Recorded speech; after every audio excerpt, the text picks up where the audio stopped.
All right, so here's an example of making these little, in this case, the cabane struts. Interplane struts were the same. Just got to make sure you line them up, or I've labeled which ones are which. There's a left and a right.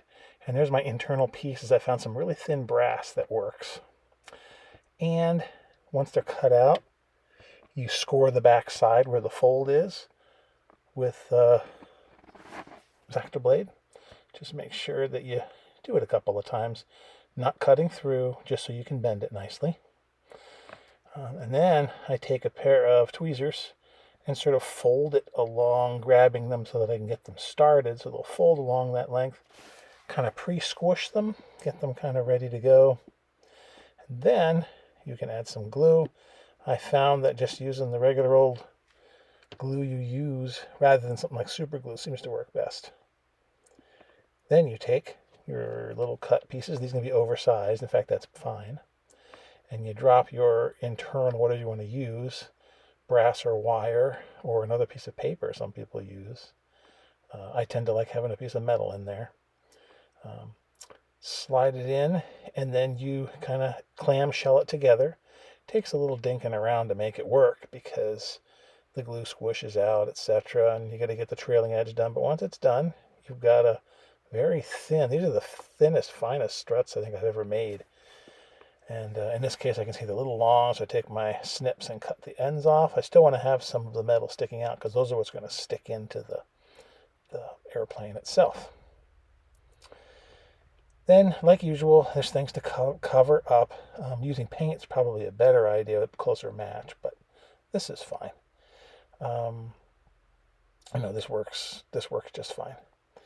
So here's a whole bunch of other ones I made. Those are the interplane struts, just to show you that's what they're like. Now, I'm starting to do something I wasn't going to do. I took a little drill, tiny drill, and I made holes for where the cabane struts go. Usually when I put a top wing on, I start with the interplane struts, and then I add the cabanes.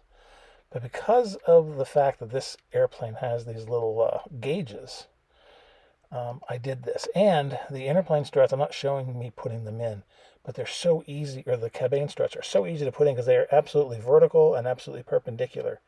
So I figured I'd start with those, just using the Mark 1 eyeball, and then putting in, so they've been glued in already into these pre-drilled holes. Then put a little dot of glue, cross your fingers, and you just, after some test fitting before I do this, you find the holes, and you just gingerly stick those in to every hole and kind of feed them in place. And as long as you test fit them, nothing should be a surprise.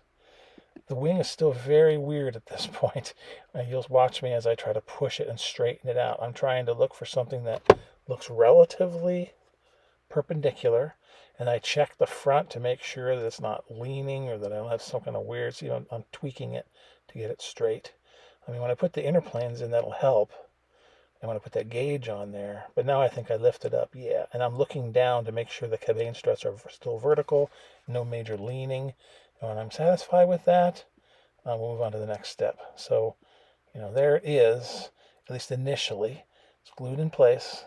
Now I'm going to attach those little gauge plates, which turned out to work a treat. They worked really, really well. I'm kind of dubious of them, but they worked beautifully. So I went ahead and stuck these on the side, which I think is the next set of pictures. Next part of the video shows one side already attached. See, there's one side already on. I just put it on the edge. You just got to be careful where you put them because you don't want them to, blank off where you need to put your interplanes. So this is how I put it on. Just very gingerly, slid it over. They fit very precisely. You can tweak them a little bit with sandpaper or whatever to get them to be just right. I backed mine with balsa to make them strong and so they won't wiggle around. But you just kind of stick them on. This one was tighter than the other side, but they both work fine. I made sure they were in about 2 struts or 2 ribs in, but I could look and see that my cabanes are relatively straight, relatively clean. I also note that where that pencil is, my little trailing edges are relatively parallel to one another, so I know that things are at least starting out okay. There's wiggle room, but it's looking all right. So now, this is just to show you sort of what it looks like. I'm taking the camera off the tripod, but just so pardon the jiggliness, but just to show you sort of what the whole thing looks like before I start adding interplane struts. Because the next little part of the video shows, let's see, there's 8 of them. So 6 of the interplane struts were put in, popped in, and then I show you how I did the last 2, so you have an idea how you do it. They went in very, very easily, very well, straight, perfect. It's a very well designed model. Take your time, things line up almost automatically. So there, I've already popped some in just to save time, because it gets a little arduous and boring if you just show all these every time. But I've left one strut off on each side so I can show you what the procedure I use to put them in, which is very simple. And you can see the struts on the table there, ready to go. So on this rear one, there's a strut hole down there, and it goes to the top, right near the aileron. And so you take your piece, and it's hard to film this, so I apologize. I just tried to get a general idea here. But I go ahead and make sure that you've got the leading edge where the leading edge is supposed to be.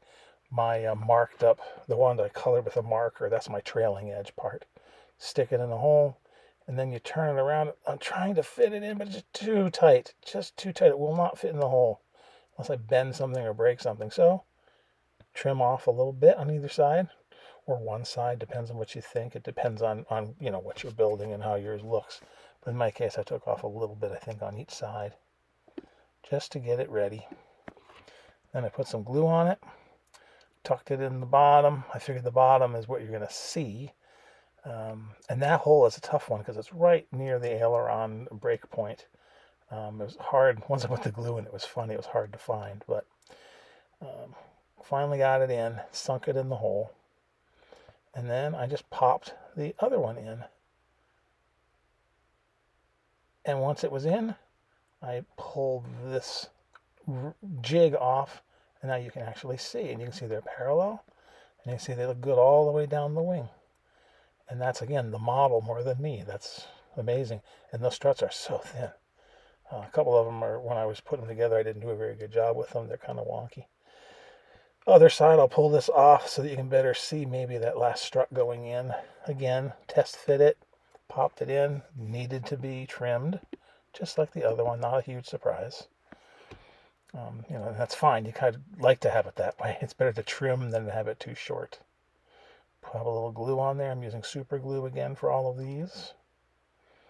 And start again with the bottom part. So I figure that part you see first. You'll notice that. So that when I put that in so that it's nice and tight, sink it in the hole. And if these holes are pre-drilled, everything should fit really nice. And then, again, it's hard to see. I'm trying to turn this so you guys can see it, but it's not easy. I'm using my fingers. I'm swinging it down there to where the other hole is. I think I got it in right there. It just popped right in. You can slide it, and there it is in all its glory. It's actually all together. These things worked great. I really liked them. They were awesome. They worked out really well. Because again, usually I put in interplane struts first and then the cabanes. But this is what it looks like, and there's a little distortion with the camera, but everything is pretty straight. Everything is pretty true. Everything's nice and perpendicular and parallel where it needs to be. So that was a big hurdle getting those wings together. It looks really good. The scale dihedral looks good. I really am very, very pleased. It ain't bad. Ta-da! That was my ta-da look.